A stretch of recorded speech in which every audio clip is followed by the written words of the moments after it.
We have on the show today Sarah Parise. Welcome to the show, Sarah. Thank you. Thanks so much for having me. So, Sarah is an experienced personal trainer, wellness specialist, yoga instructor, CEO, and business owner. But most importantly, she's a mom. Becoming a mom was both a dream come true and a nightmare realized all at the same time.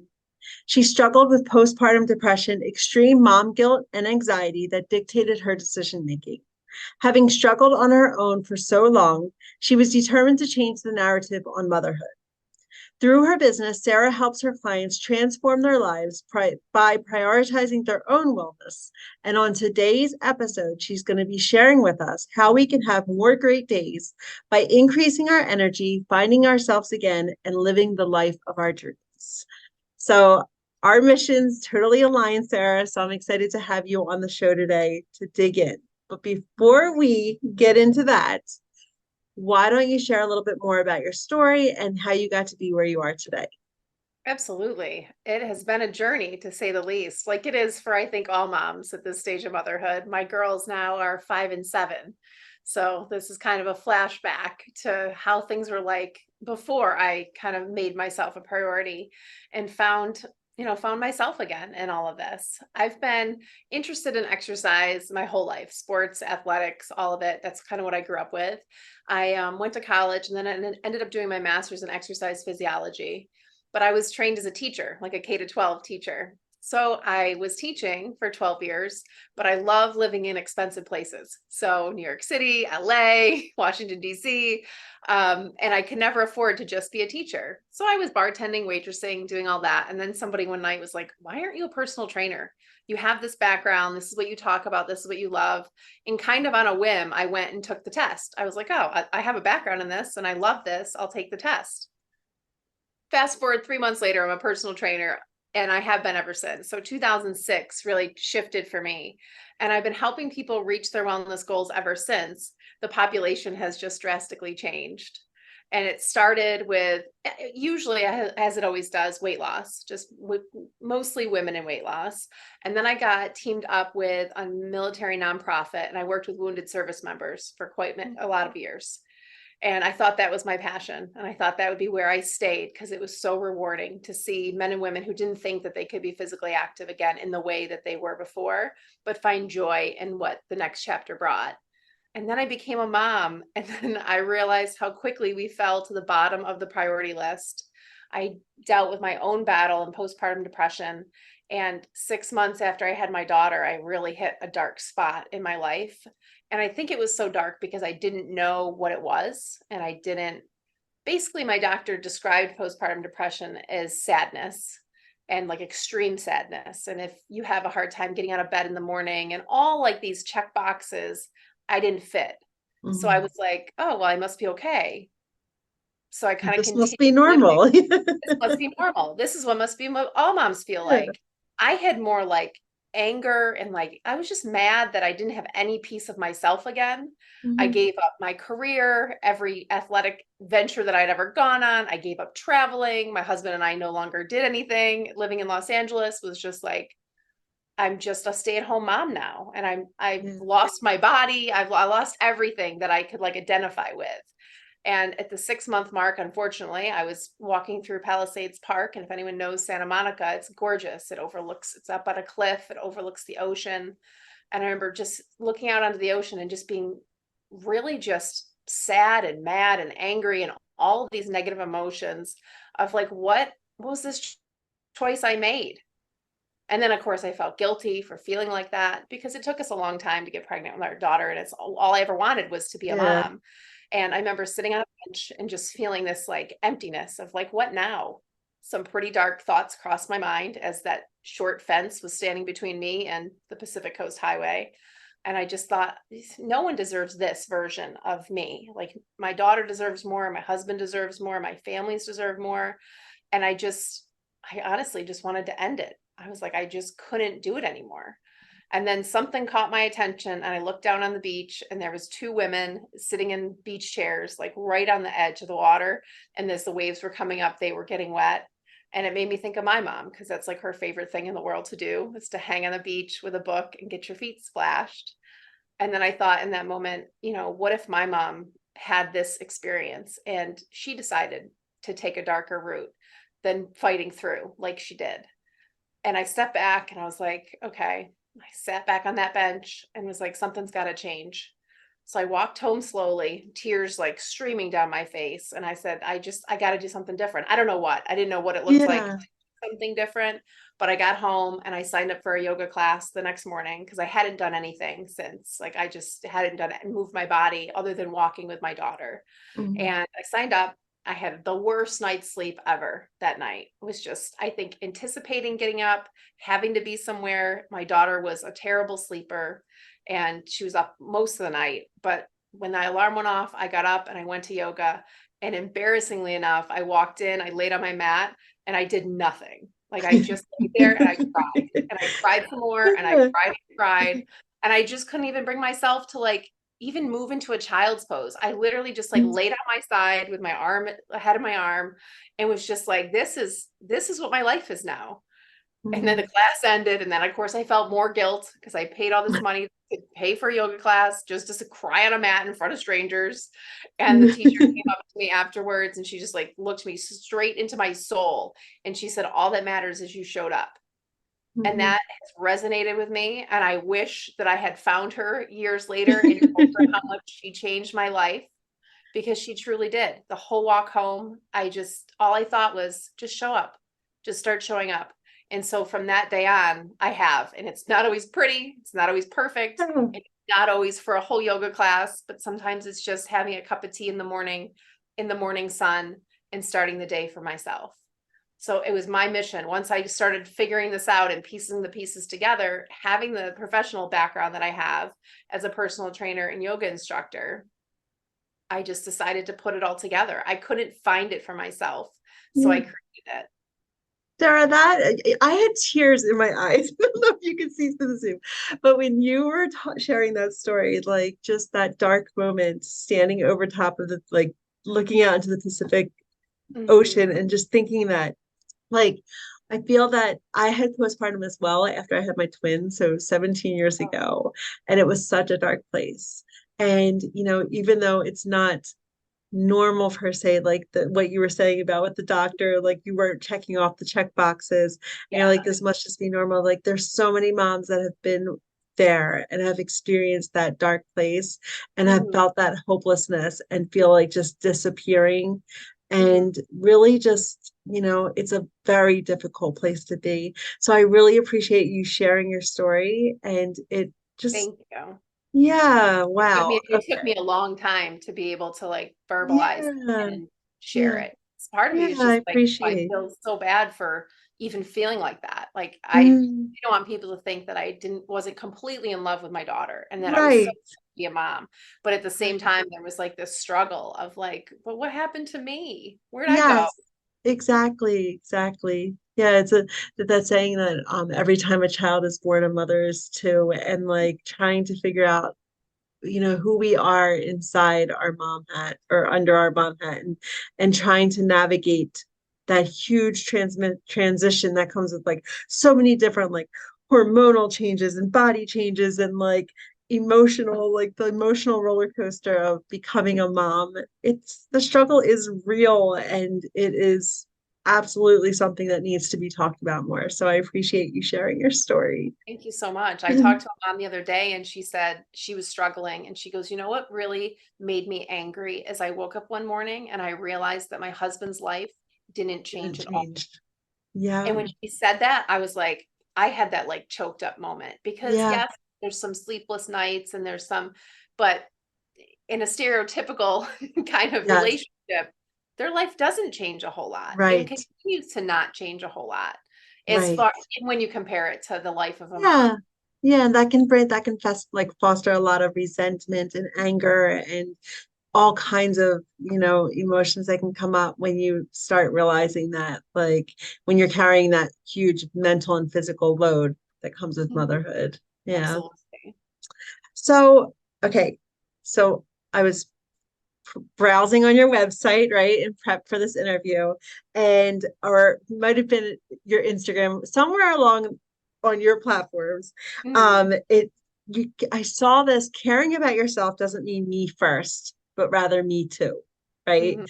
And I was like, I love that. I wanted to bring that into this interview because so many times the resistance comes from moms, like when we talk about self-care and we talk about putting yourself more of a priority, right? Like there's that resistance because one, like the people pleasing, the sacrifice mentality, all of these things that we carry along with us.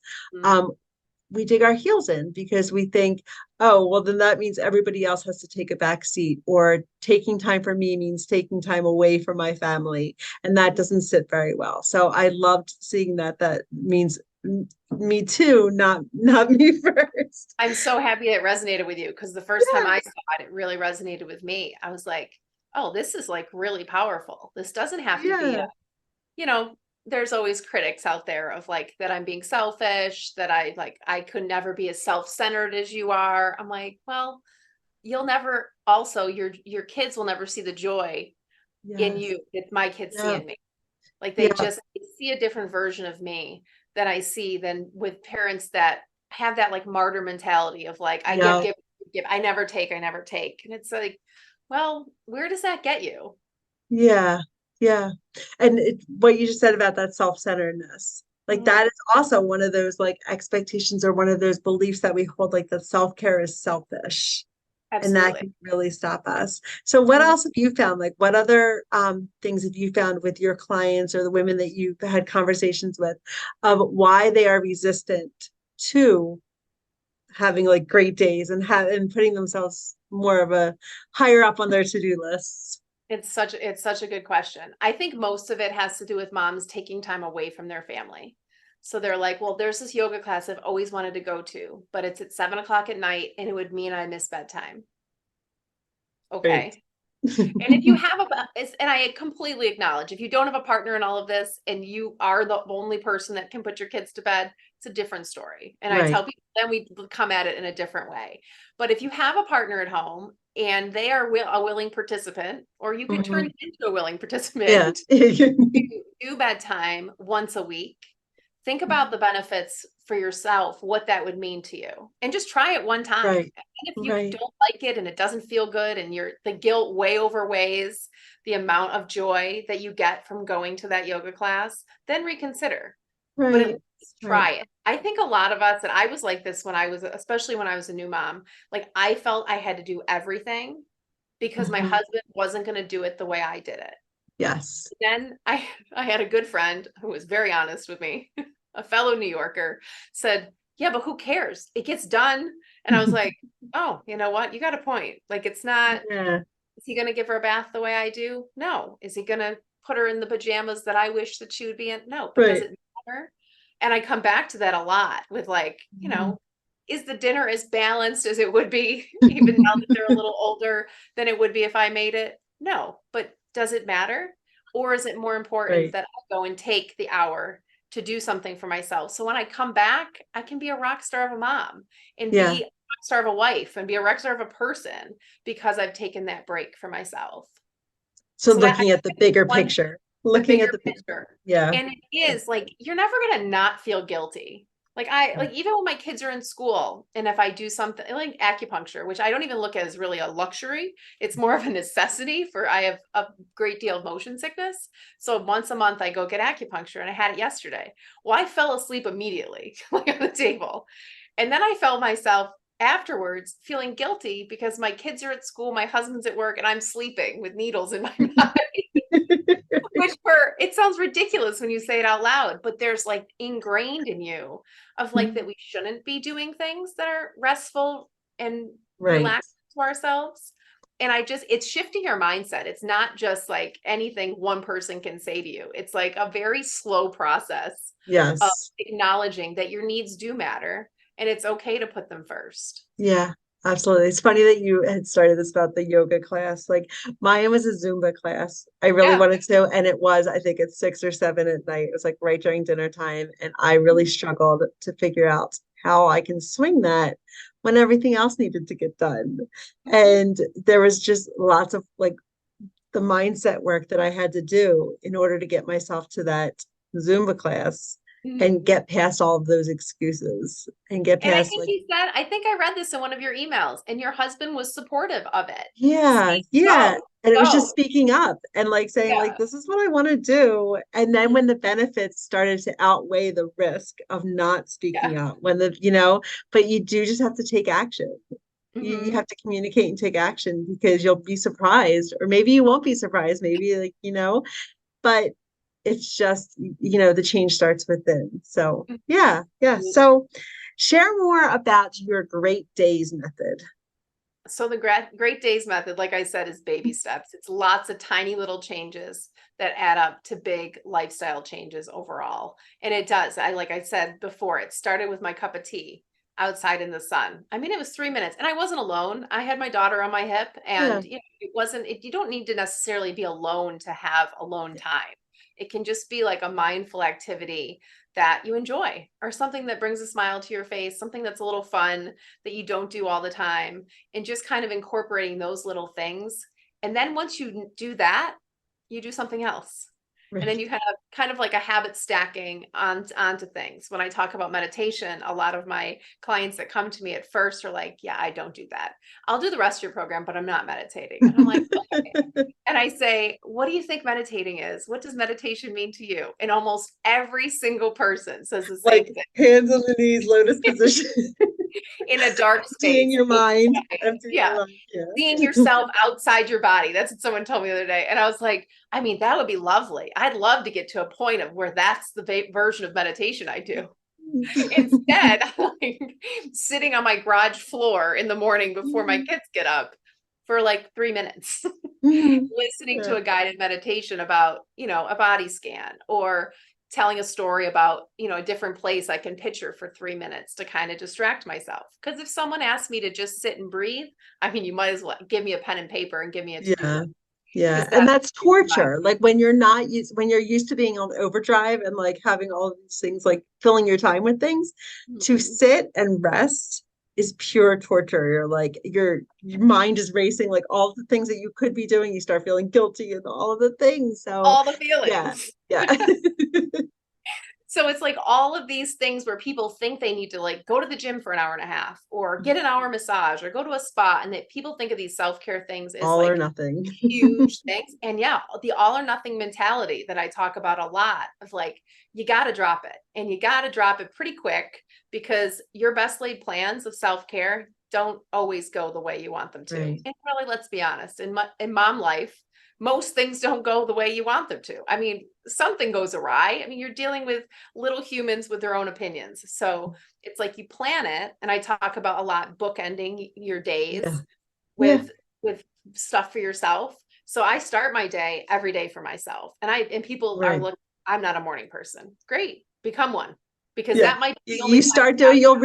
you'll realize that you actually want to be a morning person. And it's funny Positive that shift. reinforcement. Yeah. But there are women I've worked with who are absolutely not getting up a minute before they have to, but they are night people. So when Yeah. after the kids go to bed, that's when they work out. That's when they meal plan. That's when they do other things. So I'm like, okay, well, that's when I added the kind of other bookend of things. Yeah. You know what? Yeah. Mornings aren't for everyone. I had my Right. first, it was called Mornings for Mom. Okay. Okay. And that was kind of the gear of wake up 15 minutes earlier. Mhm. And granted, that doesn't always work either because someone gets up Right. early. You think you're going Yeah. to have, They hear you tiptoeing around the they room. hear your thoughts. It's like, I'm going to put my workout clothes on and I'm going to do a 15-minute yoga flow. And then the door's open. You're like, what? I didn't even say anything. It's like Google. It is. It is. So reading our minds now. This is what our children do. So it's just a matter of incorporating, whether it's in the beginning of your day, which is where I lean in heavy, because I say if I Mhm. have my solid morning routine, the rest of the day can do Yeah. whatever. And I still have that like sense of peace, that sense of that I did something for myself. I Mhm. took care of myself physically, mentally, and emotionally. And I roll with the punches a lot easier than when I'm waking up in a scramble to a screaming child Right. and the day starts very differently. And you Right. have to start small. You can't, it's like dieting, people are like, oh, I'm Mhm. gonna cut out this, this, this, and this. And you're like, great, that's gonna last about 48 hours. Yeah. And then you're Yeah. gonna be right back to craving the sugar that you cut out 45 minutes Yeah. ago.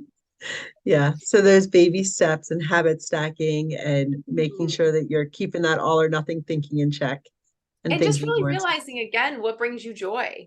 Like, what are Yeah. some things you like? Like, I've always loved to read. I have not been able to get back into a habit of reading. I started asking myself, maybe I don't really love reading anymore. Yeah. Like, maybe I'd rather journal. Maybe I'd rather do, I do like meditating now, and I do like a restorative yoga flow. And that's not something that I liked 5 years ago. Right. To Right. just kind of realize that your beliefs and the things you thought you liked maybe shifted a But little. change. Yeah. Yeah. So what do you say to a mom who struggles with like they're like, I don't know what I like to do. That's such a common Because that answer happens all the time. Like all it's the time. been so long that they don't even know what it is they like to do. Mhm. I encourage people to try something. Pick pick something that you want to Right. try. And even if you don't think you're going to like it. I used to take an African dance class right after I got back into Okay. myself after becoming a mom. I loved it. It looked ridiculous. I'm like this 5'10" long-limbed woman doing an African dance class, like not the prettiest of things, but I just loved it. It was so different. Yeah. It was so outside my comfort zone, and I would have never gone unless a friend invited me. So Right. pick Right. somebody brave Yeah. enough to do Yeah. something and and do something Just try different. it. Go to an art show Hmm. with a friend. Go to something that's just so different. Look up something in your local area that is some sort of festival and put something on the calendar. Because Yeah. if it's not on the calendar, you're not going to do it Yeah. anyways. But just And treat try. it like it's a doctor's appointment. Like treat it like it's something Exactly. This important. and I'm so glad you brought it up because that's what I do and I encourage my clients to do. Yeah. Hmm. Put your workouts in your calendar. You put your Yes. meditation in your calendar. Because if it's on that, especially if you have a family calendar, like we have now in our Google Calendar, everyone knows Mhm. what you're doing at that Right. time, which Right. really Yeah. helps hold you Right. accountable. Absolutely. Absolutely. So, um, you actually talk about that 2%, right? Hmm. In like your marketing, I saw that about Yep. that to get away from that all or nothing, the Yep. 2%, the 2% difference. Yeah, I like that. So, what are some practical tips that you can offer the listeners about improving our wellness, So the first thing is aside from to, taking small steps? yeah, lots of small steps. Yeah. Well, the first one I was going to say has to do with small steps, but get out and walk. Like just Okay. move your body, whether it's by yourself, is it with a stroller, maybe it's with a double stroller, maybe it's with a double stroller with a baby strapped to you. Just get out and move. I was emailing back and forth with a woman just the other day who said she has two kids. One's a toddler, one's like old enough to sit like in a jogging stroller. And she's like, I bought this jogging stroller and I thought I would use it to run. I said I did the same. Jogging stroller in running is just, I don't know who loves to do that, but I just didn't. I'm a runner and I didn't like to do it. So I tell her every day when my daughter was Something little. about having your hands out like I this the mean, whole time. and the double, it's like I had a single fine, but the double, you're like trying to, I mean, it's ridiculous. I don't know who's running with these things and enjoying it. Not I to think mention one once of you our put like, kids, we had the jogging stroller. you put two toddlers in there and you're like 60 pounds more than what it is and forget it. But I told her, I said, just get in the habit of every single day, every single morning, because she's a stay-at-home mom. Every single morning, you get out and you walk, Mhm. rain or shine, obviously within reason, but get them in the habit of doing it because then it becomes something that they enjoy too. Like Yeah. when my daughters were little and they were in that double stroller, we'd go in for a walk. This was during the pandemic too, so we really went for long walks in the morning. But I packed their breakfast. They'd bring books. We'd talk about what we saw. Sometimes we'd count things. Like if people were a little ornery in the morning, I'd be like, all right, let's count the number of animals we see and just have it be like an interactive experience. Of course, it's not the same thing as like going to the gym by yourself and like Right. having that time, but you're still moving your body. So I You're think still just starting. creating those habits. Yeah. Mhm. And it's nice to have them create those habits too, because then when you don't want to, if you have a toddler that's able to talk, they'll say, Don't "Are we want you. okay? Can we get in the stroller?" And that's what I found with my daughter that it was like, okay, oh, it's a little cold. All right, let's all bundle up. Let's get a Right. blanket. And just like not using the weather as an excuse, unless obviously it's extreme. But there Right. was times we were out in the rain and people were looking at me like I'm nuts and I have the cover over them and I have a raincoat on because we needed to get out and it Mhm. benefited all of us. Right. I think as far as the eating goes, is especially if you're a stay-at-home mom or you just work at home and you're around your pantry all the time, is I encourage people to just, I have like a worksheet that's like a pantry clean out, a fridge refresh. It's just like, get the stuff that you know you shouldn't be eating, get it out of the house so there's no temptation. Right. Is Right. there once every blue moon that opportunity that you're going to drive down to the gas station, get something snacky because you want something snacky? Probably. We're very strong-willed as women. But I probably wouldn't. But you That's my most of trick. the Like I'm time, like most of the time I wouldn't. most Yeah. of the time you're like, I'm not putting kids in the car and going to get ice No. cream. Like, Too there's no much ice cream in trouble. the It's house. not worth it. I'm not getting ice cream. So really kind of setting your pantry and your fridge up for success, Mhm. filling it with stuff you know you should be eating. Now, Yeah.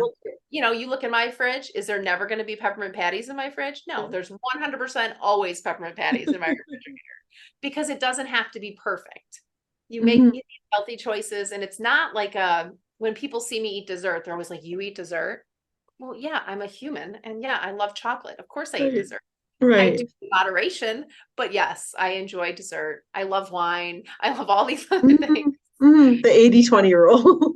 Yeah, the 80-20 rule 100%. So Yeah. just kind of making the healthy choices eating wise throughout the course of the day. And then the last tip is the sleep, which is impossible to tell Yeah. mom. But to not stay up cleaning your house, to not Yeah. stay up picking up toys, to your sleep is so much more important than having your house cleaned. And this one's I know a massive stretch for some that they're like, I cannot go to bed unless the house is clean. And I've had clients before that are like, I'm up till 11:30 because that's the only time I have to clean. Yeah. What if you went to bed at 10 and Right. you got that extra sleep, how different you'd feel throughout the Yeah. day? But it is Yeah. a You'd have force. more energy, you'd be more productive, you'd be able to get that done. Yeah. And the mental stress of that mess probably wouldn't be as Hmm. bad because you're not overtired Right. doing it, Right. doing it. But that's a hard one. And I understand that Yeah. that's a hard one, especially if you go to work all day and then you pick your kids up and you're home and then it's the only time of day that you have to do it. But I Right. really encourage people to limit it and get some shut eye. Yes. Yeah. Yeah. Okay. So those are three definitely doable tricks or tips for to improve your wellness for sure. So do you have any final advice or what words of wisdom that you'd like to share with listeners? Oh, my biggest piece of advice is just start. It's never going to be the perfect time. It's never going to be, I talk to moms all the time. They're like, well, when my kids are in preschool, and then Yeah. it turns into when my kids are I in was like when my kids are 18. That was always yeah, my thing. my kids are I still 18 am, and then I'll 23 take years care of later, I myself. still have a Yes. 9-year-old. Like if I waited until then. You're giving up decades upon decades Yeah. of your life. Just Yes. start doing something. It doesn't have to be extreme, but think about something that you enjoy that's healthy for your body and start today, Yeah. even if Love it's it. small. Love it. All right, Sarah. So what do you do for fun? You've Oh, mentioned some things that you do, but what makes you feel so alive?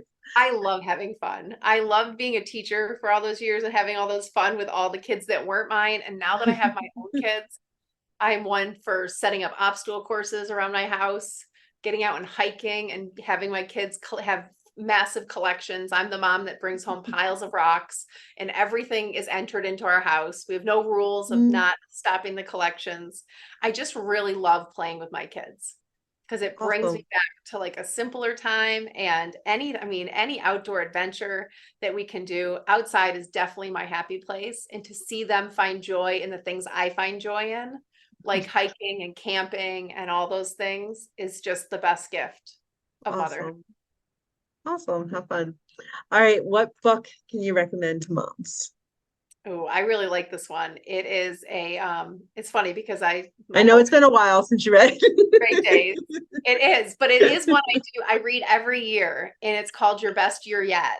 And Okay. it's like Okay. a journaling book. So I did it long before children. I went on spring break when I was 28 with a fellow teacher, and she brought this book, and it was called Your Best Year Yet, and it takes you through 10 questions, and it's just a reflection of like the year that had just passed, and then the year that's coming up.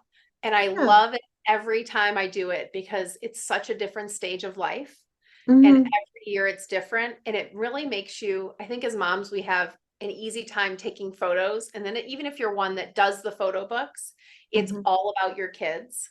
And in this book, you really have to think about, celebrating yourself and celebrating the wins and celebrating the losses or the challenges because you can grow from it. And it always just really re-energizes me. So I do usually tend to do the activities between like Christmas and New Year's.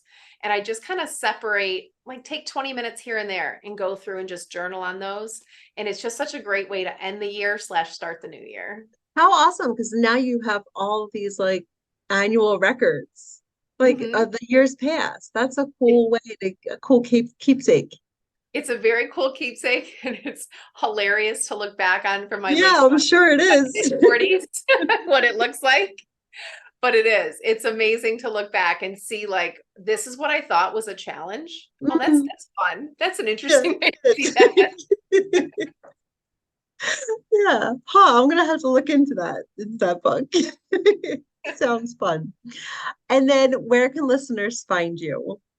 Well, I have a Facebook group called Time Out for Moms, and it's wellness support and accountability. It's free. We just kind of go back and forth with exchanging ideas. I do weekly workouts and meditations, short ones, I promise. Not ones you have to be silent with your eyes closed. A lot of them are movement ones and ones you can do with your kids. And it's recipes and kind of all things wellness. And we have monthly challenges in there. Sometimes they're physical, sometimes they're next month is sleep related. To Okay. gear up for the holidays Yeah. and things like that. And then on Instagram, I'm Great Days by Sarah. And on my website is greatdaysbysarah.com. All right. And you will find all of Sarah's information in the show notes of today's episode. Sarah, thanks so much for coming on the show today and being our guest. Thank you. This was so much fun. Thank you so much.